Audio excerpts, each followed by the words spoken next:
I'm Paul Morrison. I'm the site manager for Coquet Island. Coquet Island is a tiny RSPB reserve in the North Sea. It's home to the sole colony of roseate terns in the UK, but also it's home to a lot of nesting eider ducks.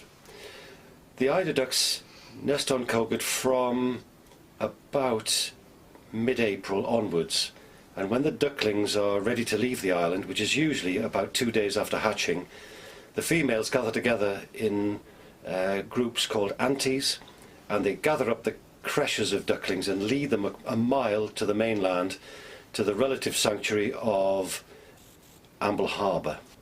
The reason they have to endure this trek across the North Sea, whether it's fine or whether it's bumpy, is that the ducklings need invertebrates to feed on, and therefore they need to get to the mudflats within the estuary for successful feeding. So the estuary forms a vital role to play within the success conservation of eider ducks. It's not just the island, there's a direct link to the mainland at the same time. I'm Helen Coyle, Marine Conservation Officer for the RSPB. The Coquet to St Mary's MCZ is a brilliant opportunity to protect eider ducks in the water. At present, where they nest is protected, but the waters that they need to travel through to get back to the mainland is not protected. So this is a big gap in their protection. Eider ducks are also here all year round on the northeast coast. They rear their chicks here and they also winter here. So all we want to do is use an existing site and add the eider ducks to that site. If they were a terrestrial nesting bird, there wouldn't be such a gap. All the areas that they would use would be protected. So the site could really make a difference for eider ducks all year round. Right, look out for eiders, folks.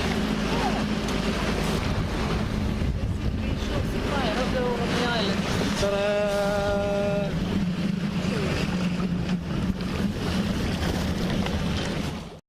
In the past, there was a long-term study carried out on Coquet Island by Dr. John Coulson that lasted 50 years and finished a few years ago. But in recent times, for the last 20 plus years, the distribution of the ducklings, the number of ducklings, the creche size and the number of aunties and attendants have been monitored by one of our long-term volunteers. So we've got a really good, clear indication of just how well or otherwise the eider population is doing once they leave the island. The results of the counts that we're seeing now is showing a marked decline in the eider population. That's not just the number of ducklings making it to the shore, but also the numbers of nesting females on the island. And Coquet being the southernmost breeding colony of eider ducks on the east coast, one can really expect any change in the eider population to be felt first on Coquet. And we're seeing exactly that. The decline is very clear and very marked. Now, I'm Hilary Brooker-Carey. I'm a volunteer warden for RSPB Coquet Island. I've been involved with eider monitoring since 1993. I do it every day throughout the breeding season, and I monitor the eider ducklings coming into the Coquet estuary.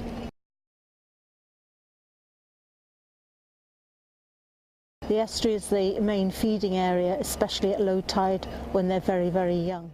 You realise the actual hardship they have to go through to leave the island and to come across to the mainland through all those heavy seas, and to watch them actually being thrown about in the sea and survive. I just think they're really, really amazing.